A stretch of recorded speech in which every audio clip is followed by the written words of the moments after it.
without TikTok, would we see these many people who identify as, LGBT, whatever? I don't know. I saw some stat that said 50% identified as somewhere along the LGBT spectrum. Dudes, for real? Clearly, there's some social contagion going on with this. So I somehow managed to not see anybody making TikTok dances over in Disney World, but there's this one TikTok dance. It's like captivating to me. I don't understand. Hang on, let me Google it for you. It's this Disneyland TikTok Thor. I don't know if that's actually the hang on. Long hair guy. This TikTok like freaks me out because it's so captivating. Long hair guy dancing Disney World. That's the guy, but that's not the one I wanted to see. Hang on. Yeah, anyway, we're not going to go down that rabbit hole. Either way, there's this TikTok of this dude dancing at Disneyland. It's like captivating. I don't understand why it's so captivating. But I didn't see anybody doing that while I was at Disney World. But there definitely were plenty of people, scrolling on their phones, looking at TikTok instead of taking in the sights and sounds over there. And they may not be doing that for very long. Forced TikTok sale could absolutely happen before November election. That's pretty interesting, right?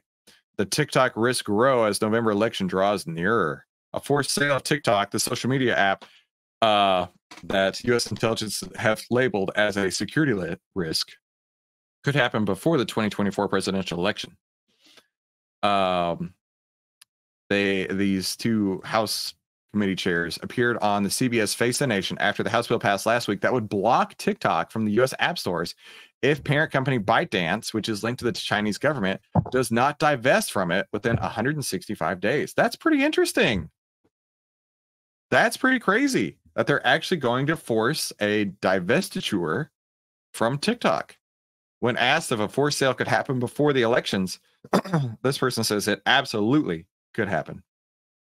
And I think all the more reason we have now to tackle this is the closer we get to an election, the risk just gets greater and greater.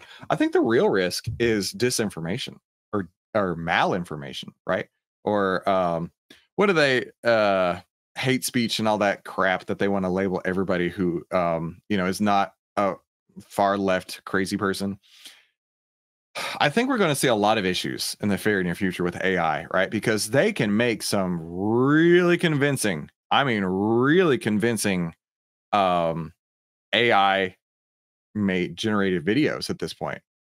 And it's not going to take a genius to figure out, oh, hey, we should have them say some crazy crap and have them do it right before the election so they don't have time to disprove that the fact that he didn't actually say this, right?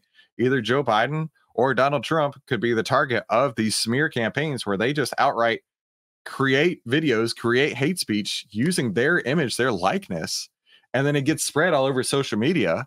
Dude, I could see that happening in a blink of an eye. That scares me more than TikTok does, right? The fact that they could absolutely just make up anything. There's no way. This is a problem. TikTok's critics have long called it a national security threat. They have cited concerns about the Chinese government ability to leverage its power over ByteDance to access sensitive user data, something the company has denied. Every single intelligence community official has testified before the intelligence committee last week and suggested that its current ownership structure, TikTok, is a threat to national security, which is why we're trying to force TikTok to separate from ByteDance and by extension from the Chinese Communist Party. Ooh, interesting, right? Brian says, China is hypnotizing you. Brian says, will China penalize U.S. companies operating in China? And what would that fallout look like? Dude, I think so.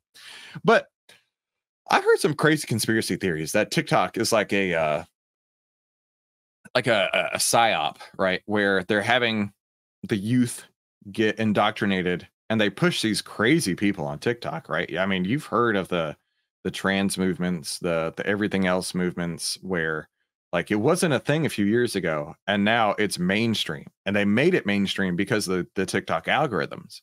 And so that really concerns me. It's like, without TikTok, would we see these many people who identify as, LGBT, whatever? I don't know. I saw some stat that said 50% of this particular age group, I forget what it is. It was like high schoolers in California identified as somewhere along the LGBT spectrum. And it's like, dudes, for real? clearly there's some social contagion going on with this. The likelihood at 50% of this demographic falls into that is almost impossible, unless you have something like TikTok's algorithms that are pushing it day in and day out on these impressionable young minds. That scares me. That scares me a lot. And I think that there is some truth to the fact that China's version of TikTok is all engineering, STEM based, you know, math, technology, engineering, all that kind of stuff, which is cool, right? I love watching that kind of stuff on the short videos. But then on our side, you see degeneracy, you see all these different kinds of different lifestyle choices that these people may not have even heard of, yet they're being presented to them right inside of their feed, right on their phone, and the most like connection as possible, right? It's not like a TV that your mom and dad put on when we were kids, right? Where you're watching DuckTales, right? It's these people who are trying to influence how you live your life, you live your lifestyle for the rest of your life, and are trying to get you to take these changes that you may never have wanted to in the first place. And these algorithms continue to push that. If they didn't push that, we wouldn't be knowing all about this. Brian says, we stopped having people read and now they just follow. Oof, well said. So I don't know if all of that part, all of the social contagion part is really something the Chinese government's putting on. I could see it. This video is probably going to get flagged because of it. I don't know. But I could totally see that being a thing. So if they do sell off TikTok, does that actually change anything? Right? If they do sell it to whomever, right? I remember when Trump was in office, he was trying to sell it to Microsoft or something. I don't know the details about that, but let's say that Microsoft did take ownership of TikTok. Do they change the algorithms? Do they have control of that? Or does it just continue to go on? I don't actually know what the difference is going to make, but the sale seems like it might happen before the election. And at this point, I don't think that TikTok is going to be able to stop this, especially when we had this happen 4 years ago. We're having it happen again today. I don't think there's any way that they're going to be able to stop this. And if you disagree with me, let me know in the comments, please. But if they do make a sale of TikTok, that could absolutely hurt it. And people might flood over to Snap, right? Remember Snapchat? Remember that old thing? We actually got a sell signal on Snapchat on March 15th. So just last week, we got a sell signal for Snapchat. And I mean, I could absolutely see the youths heading back over to Snapchat if the TikToks went away, right? And OVTLYR actually has a 40.04% return for Snapchat, or buy and hold is 25.87. So Snapchat absolutely looks promising whenever you're following these OVTLYR signals. Like I said, we got a sell signal just last week. So if you want to get your hands on these signals like this, be sure to head to OVTLYRdeal.com while you can. Just a couple of weeks left of this lifetime deal that will never, ever happen again. Basically 99% off these signals. So head on over there right now.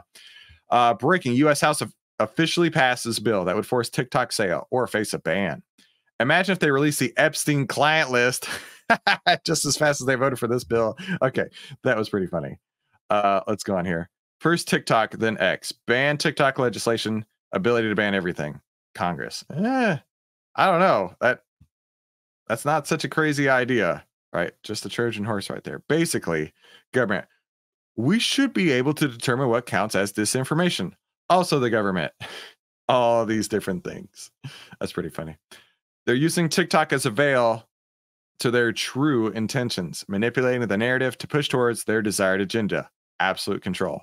Those who give up liberty for the sake of security deserve neither liberty nor security. Ooh, not exactly what I expected out here. People are saying, don't take away my freedoms, bro. Because if you're taking that away, what else are you going to be taking away? Hey, do me a favor. Up above, there's going to be 2 videos from YouTube. YouTube thinks that you're going to love watching more. So click one of those to watch more, and I'll see you on the next episode. Talk soon.